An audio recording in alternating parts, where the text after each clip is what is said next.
Your role is over. Get out. What? You can't be serious. I'm dead serious. Leave now. This is my home too. Not anymore. Your role is over. Get out. Those 6 words shattered everything I believed about family. I came home after years of working myself to exhaustion, only to discover that my bedroom had been emptied, my belongings thrown out, and my own mother had given my room to the man she wanted to marry. The same day I finished paying my little sister's university tuition. But what my mother didn't know was that forcing me out of that house would uncover a secret she'd buried for years, a forged inheritance, a heartbreaking betrayal, and a truth that would change all of our lives forever. This is the story of how losing my home became the beginning of reclaiming my life. Well, let's go. Your role is over. Get out of here. The moment I heard those words, my mind went blank. When I came home from work, what greeted me was an empty room. There wasn't even a trace of the days I had spent building my life there. I'm going to live with Calder, so we need a bigger room. We're going to use your room as our bedroom. That day, just like always, I came home late after working overtime. I barely managed to drive back to the house. I thought I could finally relax, but I froze when I walked in. My room's door was half open. When I went inside, the closet, bookshelf, and bed, everything was gone. It was like any sign that I had existed there had been completely erased. My mother, watching TV in the living room, glanced at me and gave a faint smile. I moved all your stuff out. I stood there and looked at my mother.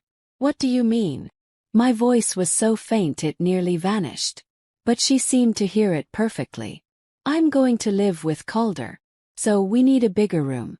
We're going to use your room as our bedroom. She said it so naturally, as if I had never really belonged there in the first place. I asked again. You decided all this without asking me at all. Without even looking away from the TV, she replied calmly. Well, you don't need it anymore, right? Your role is over. Get out of here. At that moment, I felt like something cold and heavy was dropped deeply into my heart. It was the day after I had finished paying for Blythe's university tuition. How much had I sacrificed and worked myself to the bone until now? I see. That was all I said. Without even asking where my things were, I walked toward the front door. Only my father's memorial photo remained in the hallway, and I glanced at it once.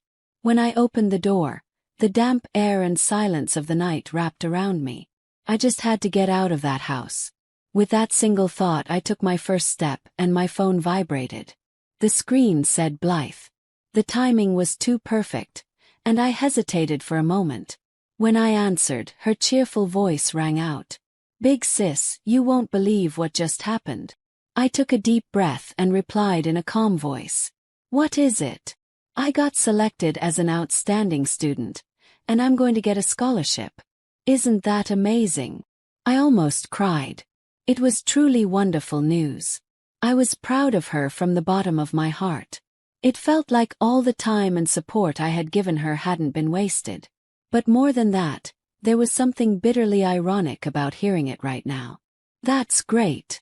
Really? I tried to sound natural, but my voice trembled a little. Big sis, did something happen? Yeah, actually, I just left the house. I don't think I'm going back. What? There was silence on the other end of the line. I briefly explained the situation. The fact that my room had been given away without my consent. The fact that my mother said, "Your role is over." And the fact that I was now standing there with nowhere to go. Blythe was silent for a while. After a long pause, she finally spoke in a strained voice. That's awful. I can't believe it. But it's okay now. I don't want to stay in that house anymore. Not if it means wearing myself down. Congratulations on the scholarship. You really worked hard, sis. I want to live with you. From now on, it's my turn to help. I don't want you to be alone. Her words nearly brought me to tears. I had always thought of her as a child who didn't understand anything, that it was only natural for her to be spoiled, and that I had to be the one to support her. But without realizing it, she had started to grow up too. I haven't contacted them yet, but I'm thinking of going to Dad's parents' place. Grandpa and Grandma's house. Wait, I barely even know them. Me too. The last time I saw them was at Dad's funeral. We haven't kept in touch at all, so I don't know what things are like now, but I think Grandpa and Grandma would take me in. At the very least, they're not like Mom. I'll go too. I want to go. Blythe's voice was full of determination. It might have been the first time I'd ever heard her speak like that. I looked up at the sky. Then I'll come get you tomorrow. Start packing your things. Okay, I will. Those words made my chest tighten. After hanging up the phone, I took a deep breath. The air I exhaled melted into the quiet of the night. I began to walk, not to fulfill someone else's role, but to reclaim my own life. That night, I stayed at a nearby budget hotel. I couldn't think about anything. I just collapsed onto the bed. Luckily, I had the next day off from work. Since I couldn't sleep right away, I started to think about the past. My father passed away when I was 26. It was a heart attack, so sudden and so abrupt that I couldn't process any of it. Still, time went on, and life began with just my mother, Blythe, and me. I worked as a financial analyst. My days were filled with numbers and market pressure. Not easy, but the income was stable. My mother worked part-time, but her earnings were minimal and couldn't support our living expenses. She always said, "You're the only one I can rely on." Every time she said that, something inside me told me I have to support them. If I don't, I can't be a proper replacement for Dad. That's how I naturally came to shoulder the household finances, stabilize my mother's emotional state, and support Blythe through high school so she could focus on her future. Blythe is 7 years younger than me. Ever since she was little, I had been the one holding her hand. When our parents fought and she cried, I'd carry her to the nearby park and push her on the swing to calm her down. Back then, she always clung to my sleeve, calling sis, sis. And she was so adorable that taking care of her came naturally to me. At mealtimes, I taught her how to use a spoon. After baths, I dried her hair. At night, I read picture books to her and fell asleep beside her. Even when the air in the house felt tense, just seeing Blythe's smile was enough to save me. Mother adored Blythe and spoiled her endlessly. Even after she entered high school, Mother kept saying Blythe's still young.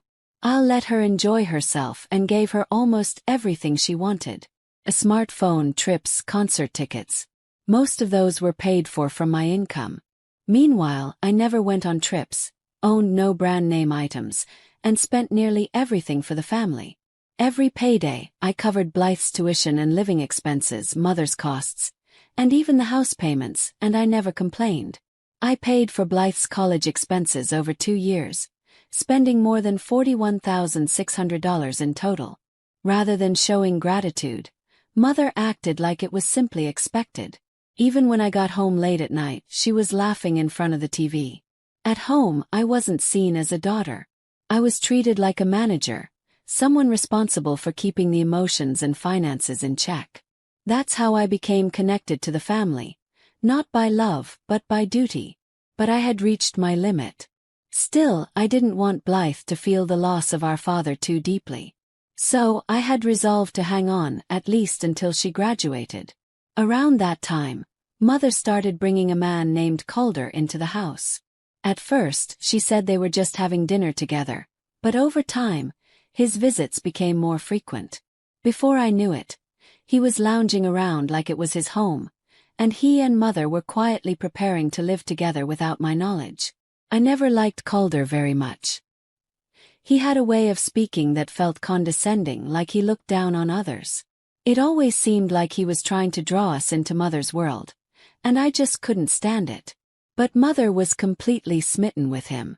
Whenever he came up in conversation, her expression softened, and she'd barely listen to what I was saying. That change only made me feel more isolated. And in the end, getting kicked out of the house happened far more suddenly and easily than I had expected.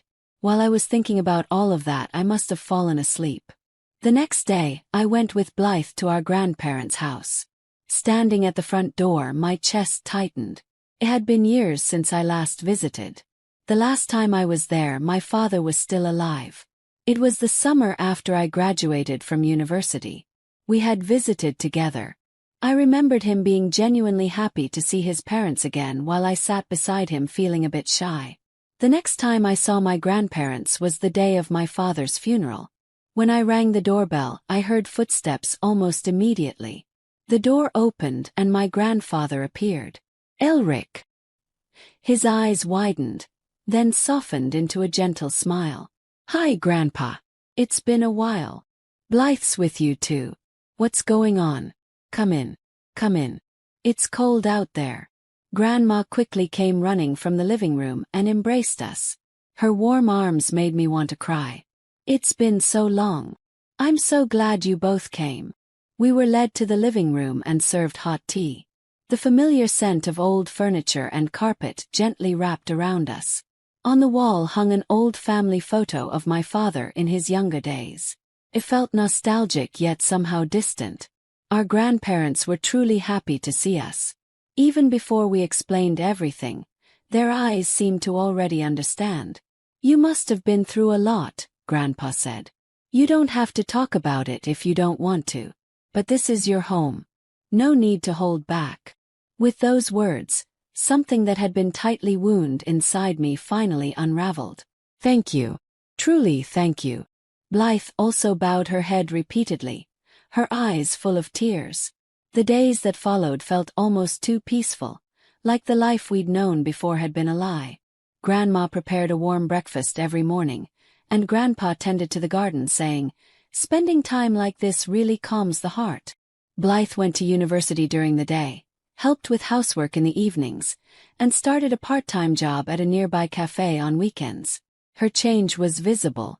The sister who had been spoiled by mother and had taken my support for granted was now stepping up to carry part of the burden herself. I was quietly surprised and a little proud. One evening after dinner, we were chatting over tea with our grandparents when Grandma suddenly brought something up. By the way, it's about your father's inheritance. We received an official notice too. But your mother told us that you two had given up your share, so we were completely convinced. Given up our share. I raised my voice without meaning to. Blythe also set down her teacup. We were never told anything about that. We didn't even know there was an inheritance, let alone agree to give it up. I see, Grandpa said quietly. He let out a small sigh. It seemed odd. You both loved your father so much. I couldn't believe you wouldn't want anything from him, but we believed your mother. I immediately asked my grandparents if they still had the paperwork from that time. They pulled out a bundle of old documents from the storage room. Inside we found a copy labeled Inheritance Waiver Agreement. It had both my name and Blythe's alongside unfamiliar signatures. This is completely forged, I forced the words out. Grandpa and Grandma fell silent. No one spoke for a while. Unforgivable. It was Blythe's voice, usually soft and kind, now firm with anger. She pushed everything onto you, did whatever she wanted, and now even took Dad's inheritance. That's not family. I bit my lip. Deep down, maybe a part of me had still wanted to believe in her. But this was the final blow. She had taken advantage of our father's death. I will take legal action. When I said the words, my voice sounded oddly calm and clear. She illegally took Dad's inheritance. She forged our signatures. I will bring everything to light. Our grandparents looked surprised, but they nodded firmly. If that's what you want, we'll help however we can. Blythe held my hand. I'll fight with you. That night, I lay in bed in the quiet room, unable to sleep. If I listened carefully, I could hear the ticking of a clock in the distance, quietly marking the passage of time. Staring blankly at the ceiling, I reflected on my life up to now. Looking back, I had always been suppressing something, always silencing my own desires for someone else's sake. I tried to believe that swallowing my emotions and giving up what I wanted was the right thing to do, that it made me strong.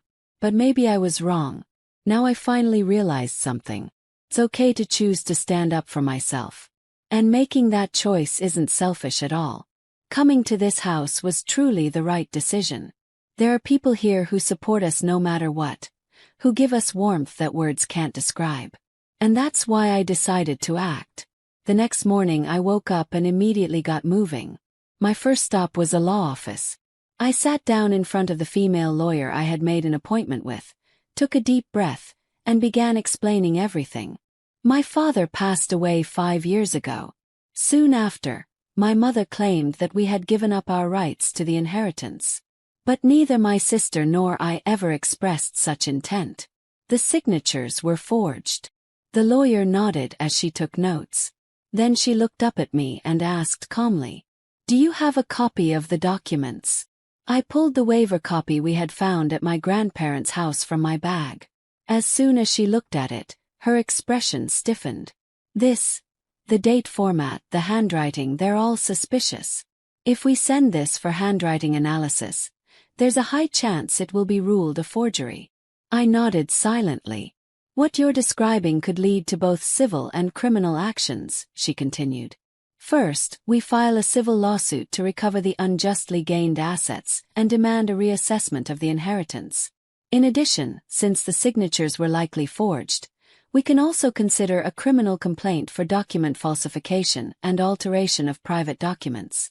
As I listened, I noticed how calm I had become. The anger and sadness had already passed. The only thing pushing me forward now was the conviction that I couldn't let this go unanswered. "Please," I said. "I want everything to come to light." To proceed, I gathered the necessary documents. Family register from that time. A copy of my father's death certificate. My grandparents also helped by checking whether there was a will. There was no official will, but they found some letters and notes my father had written while he was alive. One of them included a message. "I want my daughters to live their own lives with peace of mind." That night, I spread out the collected evidence on the living room table at my grandparents' house. Blythe sat beside me, silently looking over everything. "I never knew," she said quietly. "I didn't realize you were carrying so much on your shoulders." "I chose to do it myself," I replied. "But now I want to bring it to the end. I don't want Dad's memory or our lives to be twisted by someone else anymore." Blythe's profile that night looked nothing like the little sister I used to know. She had changed from someone who needed protection into someone who wanted to take responsibility. A few days later, the lawyer contacted me to confirm the lawsuit had been filed. The complaint had been officially delivered to Mother, and the civil suit had begun. Surprisingly, we heard nothing from her. No angry calls, no crying, no apology, just complete silence. I accepted it calmly. Now I understood clearly. She had never seen us as family, only as something to control. At the time, I had taken a temporary leave from work. Honestly, I wasn't in the right mental state to focus. And this legal battle felt like a kind of reboot for my life. As I continued preparing for the lawsuit, I began to slowly reclaim myself day by day. The scent of the morning coffee Grandpa brewed. The time spent picking tomatoes with Grandma in the garden. The countless failed dinners Blythe tried to cook. All of it felt completely different from the life I had known. One driven by obligation. One night, after Grandpa and Grandma had gone to bed, I sat alone in the quiet living room and found myself gazing at a photo of my father. "Dad, was this the right thing to do?" The words I whispered dissolved gently into the room. In my head, I knew suing my mother was the right thing to do. But deep inside, there was still hesitation, smoldering quietly. Was it really okay to take your own family to court? I stared at my father's kind eyes in the photo, silently asking him for an answer. "What would you have done, Dad?" Caught between what's right and what I still questioned, I simply sat there, leaning on the memory of him. Soon the truth would be laid bare in a courtroom. But it wasn't about revenge. It wasn't about cutting ties with the past or hurting anyone. It was simply about taking back my own life. And finally I had made it to the starting line. On the day of the trial, I took a deep breath and stepped into the courtroom. The air was cold, filled with tension. Though it was my first time in such a space, my legs didn't tremble. Beside me was my lawyer. Behind us sat my grandparents and Blythe. Knowing someone was watching over me gave me a quiet strength deep inside. A few minutes later, Mother entered the courtroom. She wore a flashy suit, but her complexion looked pale. The moment our eyes met, she quickly looked away. The proceedings moved forward steadily. The lawyer presented the forged inheritance waiver agreement we had never seen and its handwriting analysis. Then came the fact that Mother had accepted all of my father's assets alone and couldn't explain what she had done with them. She had mishandled shared family property. The lawyer laid out these facts plainly but with sharp precision. Mother's representative tried to defend her. Due to confusion within the family, the waiver had to be processed quickly. But there was no strength in his words. "Were your daughters aware of this procedure?" the judge asked. I answered clearly, "No. Neither my sister nor I have ever seen that document. The signatures were forged." "How do you feel standing here today regarding the inheritance?" the judge asked. I chose my words carefully. My father worked his whole life to make sure we could live with peace of mind. I don't want that intention twisted for someone else's convenience. That's all. At that moment, Mother suddenly stood up. I was doing my best too. After he died, what was I supposed to do all alone? Her voice echoed through the courtroom. No one reacted. The judge gently asked her to sit. I closed my eyes and slowly exhaled. As a witness, Blythe took the stand. "I've seen how much my sister sacrificed for our family, and I took that for granted. But I never once heard about that waiver document." Despite trembling, she looked straight ahead and spoke. Toward the end of the hearing, the verdict was announced. In this case, the defendant's actions are recognized as involving unjust enrichment and document forgery. The court orders compensation for the plaintiffs and the return of the inherited property. At that moment, I felt the tension in my back dissolve. Mother covered her face and sat motionless, looking down. There was no one left by her side. I didn't feel like I had one. That thought never came to me. There was only a quiet sense that it was finally over. I turned to my grandparents and Blythe and gave a small nod. After the trial ended, I chose independence and began living alone. With the warmth of my grandparents' support behind me, I decided to walk on my own 2 feet. I no longer had to support Mother financially. I was finally able to use my time and money for myself. Life was still full of things I wasn't used to. Some nights felt a little lonely. But even so, small things filled my heart. Drinking tea from a cup I liked. Placing a little plant in the room. I didn't have to be considerate of anyone. No one could place their burdens on me. This space was no one's but mine. It was my place. At last, I had begun to reclaim my life. Blythe, too, was walking her own path, balancing college and part-time work. The sister who once leaned on Mother was no longer there. In her place was someone who asked about our grandparents' health at breakfast and listened when I talked about work.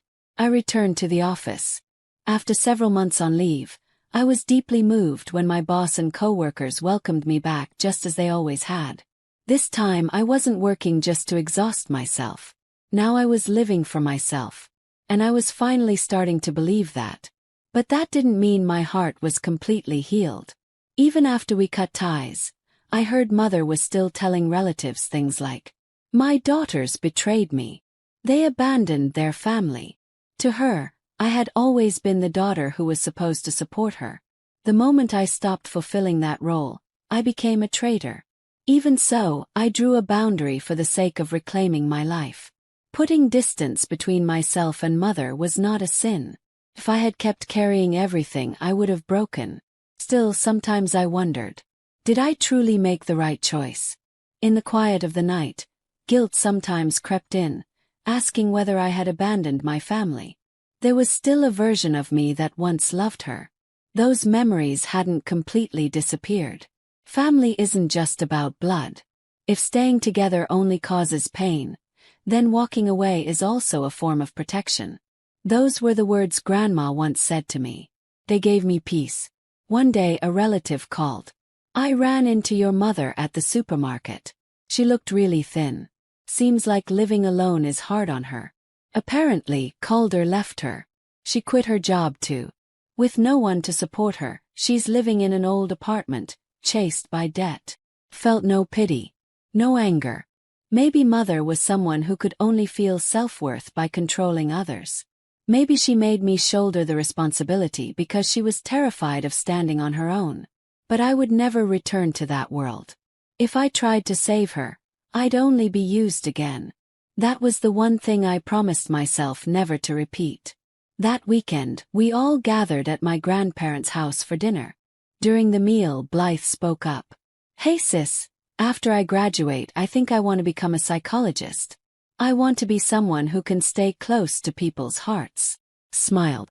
"I think that's a great idea. You'd be good at it." Blythe let out a shy laugh. Then she added quietly, "I think the only reason I'm who I am now is because you were there for me." Her words filled something deep inside my heart with warmth. My decision hadn't been wrong.